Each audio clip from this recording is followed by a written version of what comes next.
What if everything you believed about humanity was a carefully constructed lie? For 3 centuries, the Galactic Council thought they knew humans. Weak, primitive, barely evolved beyond their homeworld's gravity well, a species so fragile that even the gentlest of council races could overpower them with ease. Earth's representatives came to diplomatic meetings with trembling hands and downcast eyes, begging for scraps of technology, pleading for protection from the stronger races that ruled the stars. The council laughed. They called humans the galaxy's pet species, useful for menial labor, amusing in their desperate attempts to matter but ultimately insignificant. When trade disputes arose, humans always backed down. When territories were claimed, humans retreated to smaller and smaller corners of space. When the Council imposed harsh restrictions on human technology and population growth, humans simply nodded and complied.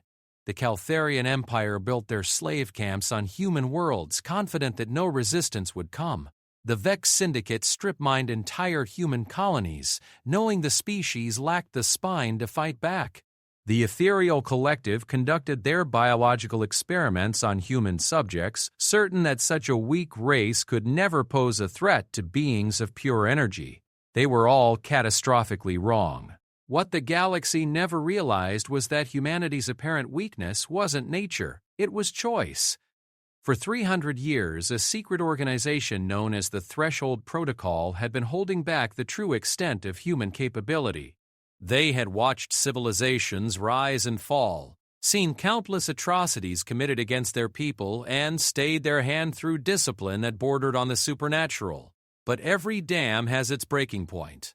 Every restraint has its limit. Every gentle giant eventually runs out of patience. The galaxy was about to learn that when you mistake mercy for weakness, when you confuse restraint for inability, when you push a sleeping titan too far, the consequences are beyond imagination. This is the story of what happens when humanity finally stops pretending to be weak.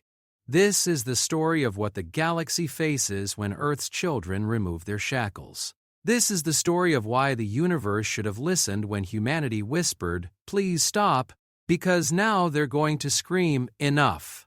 Marcus Chen stood at the observation deck of the diplomatic station, watching the Caltharian dreadnought Eclipse of Dominion dock with mechanical precision. Its hull bore fresh scorch marks from what the aliens called pacification operations on Kepler 442b. But what Marcus knew was the systematic extermination of 30,000 human colonists who had dared to protest the mining of their children's graves. The sight should have filled him with rage. 3 years ago it would have. Now Marcus felt only the cold, familiar weight of necessity settling in his chest. He adjusted his diplomatic robes, the submissive gray that the council required of human representatives, and checked his chronometer. 14 minutes until the emergency session began. 14 minutes until he would sit in that sterile chamber and listen to Ambassador Krathvel justify genocide with bureaucratic language and false concern. Sir, the voice belonged to Sarah Hendricks, his aide. 26 years old, brilliant, and burning with the kind of righteous anger that Marcus had learned to bury decades ago. The preliminary reports from Kepler are they're worse than we thought. Marcus didn't turn around. He couldn't bear to see the hope die in her eyes the way it had died in so many others. How much worse? They didn't just target the protesters. They hit the schools first, then the hospitals. They made the parents watch. Her voice cracked. There are recordings, Marcus. Children calling for their mothers while the plasma fires burned them alive. The silence stretched between them like a chasm. Marcus had seen the recordings. He'd watched every second of footage that made it off Kepler before the communications array was destroyed. He'd memorized every scream, every face, every moment of agony that his people had endured while he sat in climate-controlled chambers and negotiated with their killers. What are we going to do? Sarah's question hung in the air like an accusation. Marcus finally turned to face her. Sarah Hendricks was everything the galaxy expected from humanity. Young, idealistic, tragically naive about the realities of power. She believed in justice, in the fundamental goodness of civilization, in the possibility that reason and compassion could triumph over cruelty.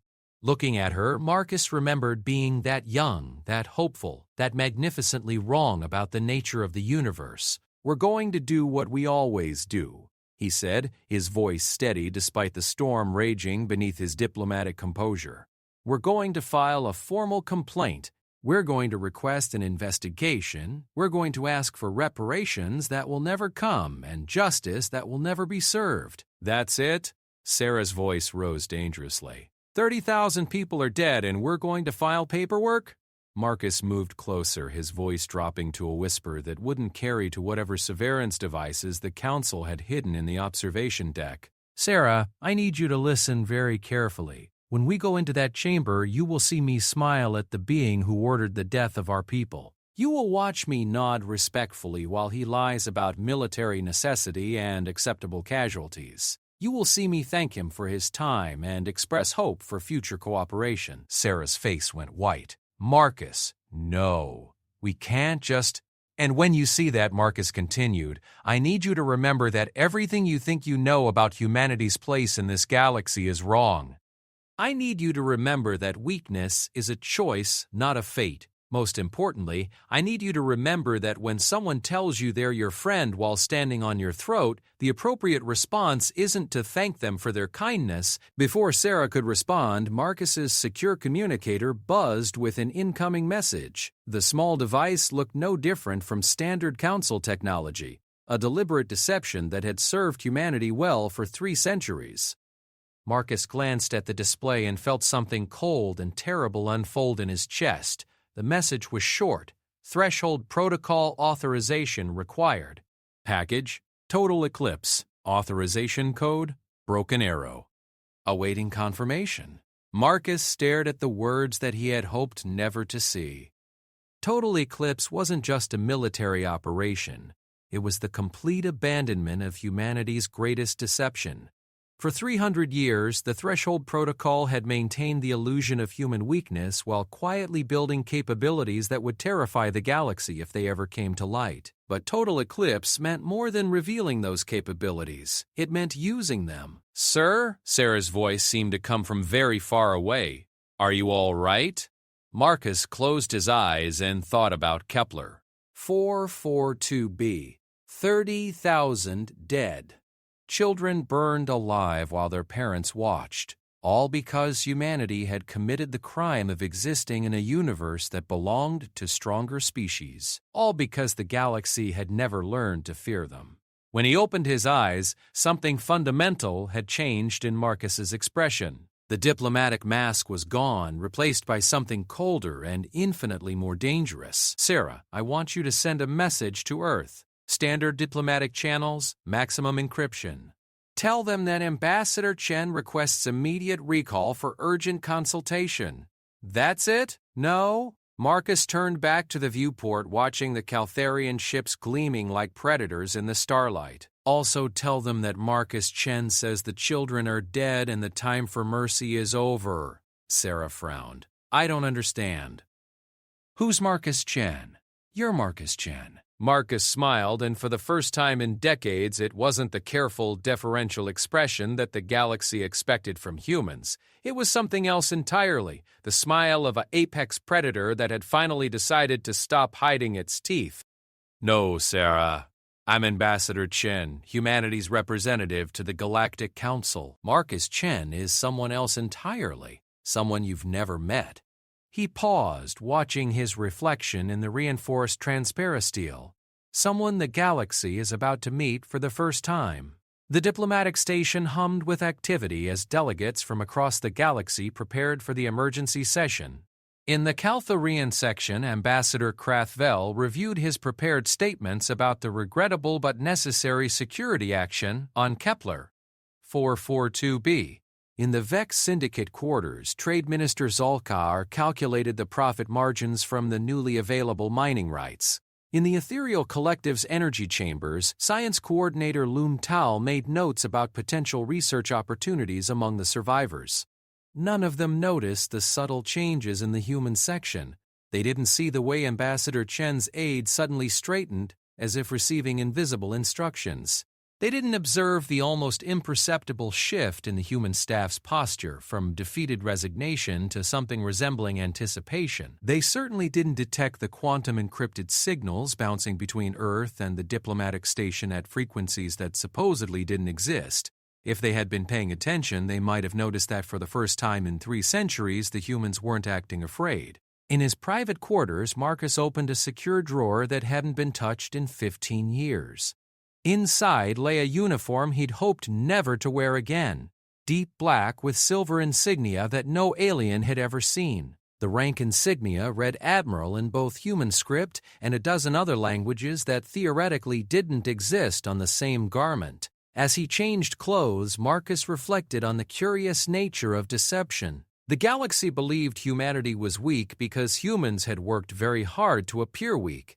They believed human technology was primitive because humans had deliberately developed inferior versions for public display. They believed human military capabilities were laughable because humanity had never allowed them to see anything else. The truth was more complex. 300 years ago, when humanity first encountered the Galactic Council, they had faced a simple choice: submit to alien dominance or be exterminated. Most species chose submission and spent the following centuries as barely tolerated pets, slowly losing their identity and independence until nothing remained but the hollow shell of what they had once been. They submitted publicly while quietly becoming something else entirely. Generation after generation of humans lived double lives, appearing weak and primitive to alien observers while secretly developing technologies and capabilities that pushed the boundaries of what was possible. It was the greatest deception in galactic history, and it had cost humanity everything they held dear. No more. Marcus sealed the Admiral's uniform and made his way to the diplomatic chamber. Around him, the station continued its normal operations, unaware that they were witnessing the end of one era and the beginning of another. In a few hours, the emergency session would begin. Ambassador Krathvel would deliver his carefully prepared lies. The Council would vote to censure humanity for their excessive emotional response to the Kepler incident. And then Admiral Marcus Chen would stand up and deliver humanity's reply. As he walked through the corridors filled with representatives from across the galaxy, Marcus allowed himself one final moment of grief for the species humanity had pretended to be. They had been weak, frightened, desperate for acceptance and protection. They had been everything the galaxy wanted them to be, but every performance had to end eventually. The only question now was whether the galaxy would survive the revelation of what humanity actually was beneath the mask they had worn for 3 centuries. Marcus suspected the answer was no, but that was no longer humanity's problem. The children on Kepler 42b were dead, and the time for mercy had passed with them. The Galactic Council chamber was a monument to alien superiority, its crystalline walls reaching impossible heights and its gravity fields adjusted to accommodate dozens of different species.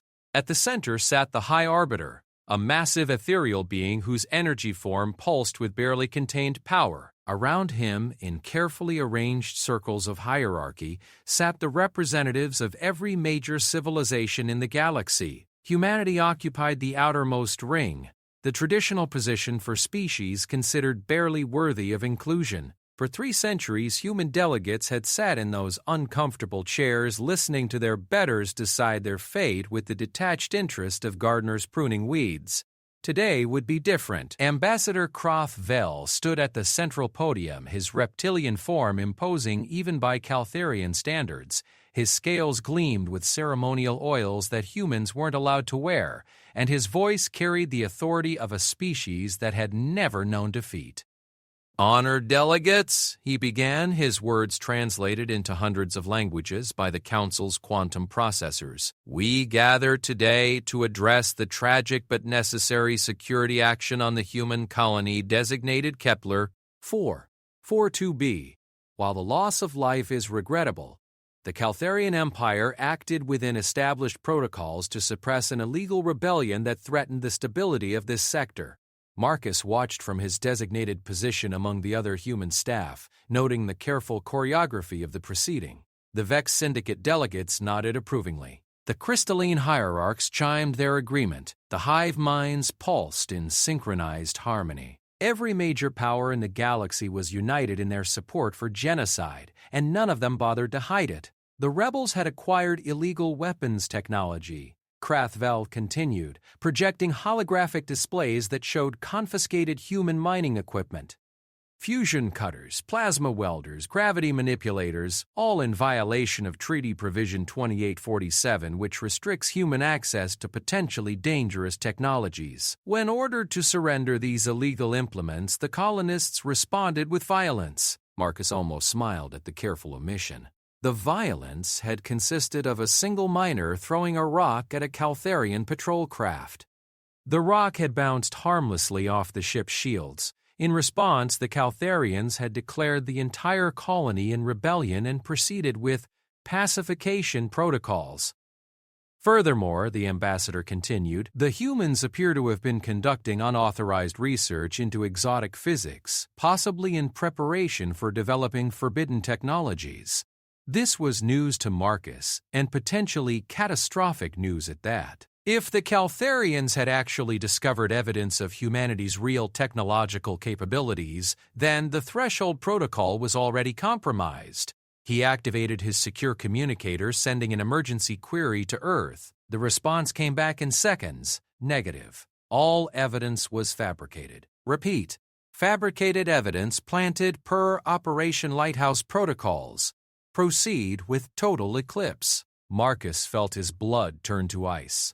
Operation Lighthouse was one of the Threshold Protocol's most closely guarded contingencies, the deliberate exposure of fake advanced technology to justify alien aggression. If humanity was implementing Lighthouse protocols, then the decision had already been made at the highest levels. The masquerade was over. The discovery of this illegal research, Krathvel announced, his voice rising with practiced indignation, combined with the violent resistance to lawful authority, forced the Caltharian Empire to take decisive action.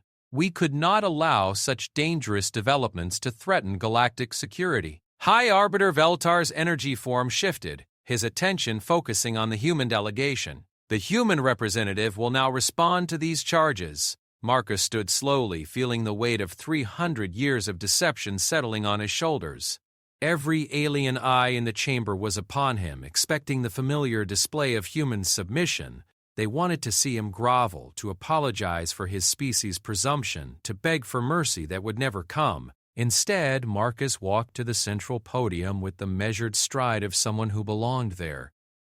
Honored delegates, he began, his voice carrying clearly through the vast chamber. I must begin with a confession. For 300 years, humanity has lied to this council. A murmur of confusion rippled through the assembled delegates. This wasn't the response they expected. Humans didn't make dramatic pronouncements. They made excuses and pleas. We lied about our technology, we lied about our capabilities, we lied about our history, our culture, and our true nature. Marcus paused, letting his words sink in. Today I will tell you the truth. High Arbiter Veltar's energy form pulsed with interest. You acknowledge deceiving the council? This is a serious admission, human. Indeed it is, Marcus replied, but perhaps not in the way you imagine. You see, the weapons Ambassador Krathvel mentioned, the fusion cutters, the plasma welders, the gravity manipulators, these are not examples of illegally acquired technology. They are examples of how thoroughly we have deceived you about our actual capabilities. Marcus activated a holographic projector displaying technical specifications that made several delegates lean forward in surprise. These devices represent the most primitive technology humanity has been willing to reveal. They are roughly equivalent to what we might give to children as educational toys. The chamber erupted in skeptical chittering and energy fluctuations. Ambassador Krathvel's scales darkened with anger. Impossible! We have monitored human technological development for centuries. Your species barely managed to achieve faster-than-light travel. Yes, Marcus agreed. We have worked very hard to maintain that impression. We built slower ships for your inspectors while keeping our real vessels hidden.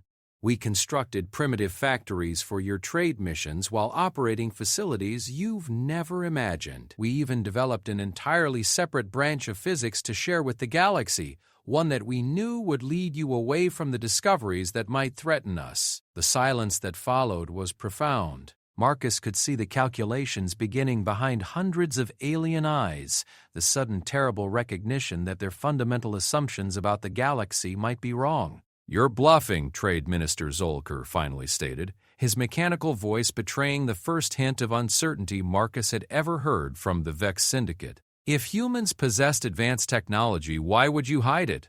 Why endure centuries of subjugation?" Marcus smiled, and for the first time in 3 centuries it was genuine, because we learned something about the galaxy that you never did. We learned that strength without wisdom is destruction, that power without restraint is chaos. We looked at the endless wars, the casual genocide, the brutal hierarchy that defines galactic civilization, and we decided we wanted no part of it. He gestured to the assembled delegates. "Look around this chamber. How many species have you destroyed? How many civilizations have you ground to dust beneath your expansion? How many worlds have you stripped bare in your pursuit of resources and territory? And how many of you see this as the natural order, the strong consuming the weak until nothing remains but the most ruthless predators?" High Arbiter Veltar's form flared with indignation. "The galaxy functions according to natural law, the strong rule because they deserve to rule. This has been the way since the first civilization reached for the stars. And that," Marcus said softly, "is why we hid from you, because we looked at your natural law and recognized it for what it truly was, the philosophy of apex predators who had forgotten how to be anything else. We chose to appear weak, not out of cowardice, but out of hope that, given time, you might evolve beyond your need for domination." The chamber had gone completely silent. Even the ambient energy field seemed muted, as if the station itself was holding its breath. "But you didn't evolve," Marcus continued. 300 years and you learn nothing. You took our apparent weakness as license for cruelty. You mistook our restraint for inability. And when we offered you the galaxy's most precious gift, mercy from a species that didn't need to show it, you responded by burning our children alive. Marcus turned to face Ambassador Krethvel directly. "You want to know about illegal weapons? Let me show you one." He reached into his diplomatic pouch and withdrew what looked like a simple metal sphere no larger than his fist. The device seemed unremarkable, almost primitive compared to the exotic technologies surrounding them. Yet, something about it made every survival instinct in the chamber scream warnings that the aliens couldn't quite understand. "This is a quantum cascade initiator," Marcus explained conversationally. "One of our older designs, actually. We developed the technology about a century ago, but never found a practical use for it. It works by destabilizing the quantum foam that underlies reality itself, creating a cascade effect that propagates at roughly 10 times the speed of light." The sphere began to emit a faint, barely visible glow. Several of the more energy-sensitive species took involuntary steps backward. "The wonderful thing about quantum cascade weapons," Marcus continued, "is that they're completely unstoppable once initiated. No shields can deflect them, no armor can withstand them, and no distance provides safety. The cascade effect continues until it encounters a quantum dampening field, a technology that coincidentally only humanity has ever developed." Ambassador Krathvel's voice cracked slightly. "You cannot threaten the Council. Security protocols will—" "Oh, this isn't a threat," Marcus interrupted gently. "This is a demonstration. You see, I activated this device approximately 30 seconds ago. The cascade is already propagating outward from this station and should reach the Caltharian homeworld in roughly 6 hours." The chamber exploded in panic. Delegates leaped from their seats, energy beings flared with alarm, and the station's security systems began shrieking warnings that no one quite understood.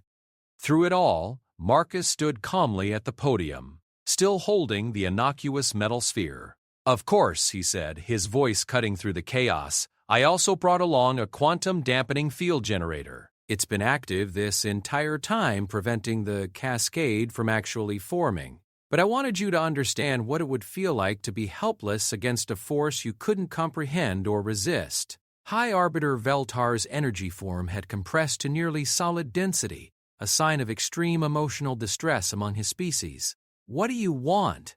Marcus set the sphere on the podium where it continued to glow with that faintly menacing light. "I want you to understand that 30,000 human children died on Kepler 442b while we had the power to stop it. I want you to realize that for 3 centuries humanity has possessed the ability to reduce every world in this galaxy to cosmic dust, and we chose instead to endure your contempt and abuse because we believed in the possibility of a better future." He looked around the chamber, meeting the eyes of beings who had ruled the galaxy for millennia. But that future died with the children. "You have taken our greatest strength, our capacity for mercy, and mistaken it for weakness. You have repaid our restraint with genocide. You have answered our hope with cruelty." Marcus reached into his pouch again, this time withdrawing a simple communicator. "This device is connected to every human military installation in the galaxy. There are more than you might imagine, hidden in places you've never thought to look. With a single word, I can activate protocols that will fundamentally change the balance of power in this galaxy." The silence was so complete that Marcus could hear the subtle harmonics of the station's quantum fields. "Or," he continued, "you can listen to what I'm about to tell you, and perhaps we can find a way to coexist in this universe without destroying everything we've both built." High Arbiter Veltar's voice was barely a whisper. "What are your terms?" Marcus smiled again, and this time there was no warmth in it at all. "Oh, we're far beyond terms now. What I'm offering you is the chance to witness the birth of a new galaxy, one where humanity no longer pretends to be what you need us to be." He activated the communicator and spoke a single word: Eclipse. Across the galaxy, on worlds that hadn't appeared on any star chart, in facilities hidden within asteroid fields and nebulae, in ships that had masqueraded as cargo haulers for centuries, humanity finally stopped hiding. The masquerade was over. The reckoning had begun. The first sign that something had changed came from the Centauri Monitoring Station, a massive Caltharian surveillance facility that had spent 2 centuries cataloging humanity's pathetic attempts at space colonization. Chief Observer Tekamar was reviewing the daily reports of human shipping when his instruments detected something impossible. A ship had just dropped out of hyperspace near the station. That in itself wasn't unusual. Cargo vessels passed through the system regularly.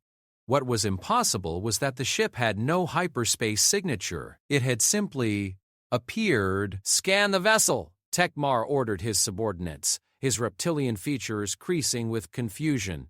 "Full spectrum analysis." The results made no sense. The ship was clearly of human construction. Its bio-neural hull patterns were unmistakable, but the energy readings were beyond anything in the Caltharian database. The vessel was generating power levels that should have required a small star to fuel, yet showed no evidence of fusion reactors, antimatter systems, or any other known propulsion technology. "Sir," his scanner operator called out, "the vessel is requesting permission to dock." "Denied," Tekmar replied automatically. "Humans weren't allowed to dock at military installations. Tell them to proceed to the civilian port at Proxima Station." The response came back in perfect Caltharian, spoken with an accent that Tekmar had never heard from a human before. Confident, authoritative, almost commanding. "Negative, Observer Station. This is Admiral Sarah Chen of the Terra Defense Force. I am hereby claiming this facility under Article 19 of the Galactic Salvage Code. You have 30 minutes to evacuate all personnel." Tekmar's scales darkened with indignation. The Terra Defense Force didn't exist. It was a fabrication from human entertainment media, and no human had ever held the rank of admiral in any real military organization. "This is preposterous. I'm ordering you to withdraw immediately or face destruction." "Observer Station," the human voice replied with the patience of someone explaining simple concepts to a child. "I strongly advise you to check your long-range sensors. You might find the tactical situation has changed somewhat." Cursing in 3 languages, Tekmar activated the station's deep space scanning array. What he saw made his blood turn to ice. Ships were emerging from hyperspace throughout the system, dozens, then hundreds, then thousands of vessels that hadn't existed moments before. Each one bore the same impossible energy signature as the first ship, and each one was unmistakably human. "This is impossible," Tekmar whispered. "Where did they come from?" His communication officer looked up from his console, his face pale with shock. "Sir, I am receiving similar reports from monitoring stations throughout Caltharian space. Human fleets are appearing in dozens of systems simultaneously. They're everywhere." On the bridge of the flagship Prometheus, Admiral Sarah Chen watched the alien station's frantic communications traffic with professional interest. At 28, she was one of the youngest flag officers in the Terra Defense Force, but she had been preparing for this moment her entire life. Like every human of her generation, she had grown up knowing that one day the masquerade would end and humanity would reveal its true face to the galaxy. "Admiral," her tactical officer reported, "the Caltharian station is requesting immediate assistance from their fleet. Their nearest response force is approximately 6 hours away." "Time enough for what we need to do here," Sarah replied. "Signal the evacuation transports. Begin civilian extraction protocols." The bridge crew moved with practiced efficiency. This wasn't humanity's first covert operation. For 3 centuries, they had been conducting secret missions throughout galaxy, gathering intelligence, rescuing abused populations, and slowly building the infrastructure for the day when open conflict became inevitable. Every human military officer had trained extensively in alien languages, cultures, and psychology. They knew their enemies better than their enemies knew themselves. "Admiral, the station commander is attempting to activate their planetary defense grid," her sensor operator announced. Sarah nodded calmly. "Disable it." What happened next would have been impossible according to galactic understanding of physics. The Prometheus simply reached out. No visible beam, no projectile, no energy discharge. The station's weapon system simply stopped functioning, their quantum-level operating systems corrupted by technology that shouldn't have existed. Aboard the Centauri station, Chief Observer Tekmar watched in horror as his facility's most advanced defenses shut down one by one. "How are they doing this?" he demanded. "Our systems are completely isolated. There's no way to hack them remotely." His chief engineer, a being whose species had invented quantum computing while humans were still discovering fire, could only shake his head in bewilderment. "The corruption is occurring at the subatomic level, sir. It's as if they're rewriting the fundamental laws that govern our technology." Tekmar's communicator crackled with an incoming transmission from Admiral Chen. "Observer Station, your weapons are now offline and your shields have been disabled. I'm sending over evacuation transports. You have 20 minutes to gather essential personnel and abandon the facility." "You cannot do this," Tekmar protested. "This station is sovereign Caltharian territory. The Council will respond with overwhelming force." There was a pause before Admiral Chen replied, and when she spoke, her voice carried a weight of sadness that Tekmar couldn't quite understand. "Observer Tekmar, I want you to understand something. For 300 years, humans have lived on stations like yours. We've worked in your mines, cleaned your facilities, and maintained your equipment while you treated us like barely sentient animals.